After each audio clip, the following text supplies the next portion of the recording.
नाशिकच्या नमिता कोहक यांच्या सौंदर्याची दखल आणि कौतुक आंतरराष्ट्रीय स्तरावर करण्यात आली आहे। हाँगकाँगला झालेल्या Mrs international world wide queen या सौंदर्य स्पर्धेत मुकुट मिळवून त्यांनी स्वतःसोबत देशाचा मान देखील उंचावलाय। विशेष म्हणजे कर्करोगाशी लढा देत असताना दुर्दैवी इच्छाशक्तीच्या बळावर त्यांनी हा किताब पटकावल्याने त्यांचं सर्वत्र कौतुक केलं जातंय। विवाहित महिलांसाठी होणाऱ्या या सौंदर्य स्पर्धेची अंतिम फेरी हाँगकाँगमध्ये झाली। आरोग्य जागृती आणि सामाजिक प्रश्नांकडे समाजाचे लक्ष वेधणे हा या स्पर्धेचा मुख्य उद्देश होता। यामध्ये जबरदस्त यश मिळवून गंगापूर रोडवर राहणाऱ्या नमिता यांनी Mrs international world wide queen 2015 चा किताब पटकावलाय। जगभरातील 28 देशांमधील स्पर्धक या स्पर्धेत होते।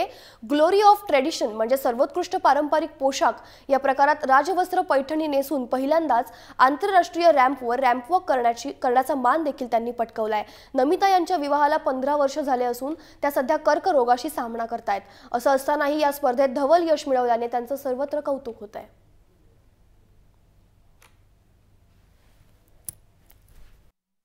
या स्पर्धेमध्ये भारत व्यतिरिक्त 27 देशांनी पार्टिसिपेट केलं होतं। त्याच्यामध्ये भारताचं प्रतिनिधित्व हे मी केलेलं आहे। ही स्पर्धा एका सोशल आणि हेल्थ कॉजसाठी होती।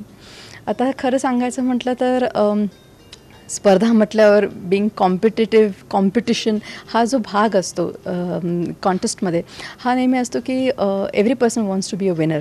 इनफॅक्ट आम्ही सगळ्या ज्या तिथपर्यंत पोहोचलो होतो त्या एका अर्थाने विनर होतो, कारण की प्रत्येकाच्या आयुष्यात कुठला ना कुठला स्ट्रगल होता। ही कंटेस्ट नुसती ब्युटी नसून त्याच्यामध्ये बरेचसे सेगमेंट्स होते की त्याच्यामध्ये प्रत्येक कंटेस्टंटची एक स्टोरी होती। प्रत्येक कंटेस्टंट एक कुठेतरी त्यांनी आयुष्यात फाईट दिलेली होती।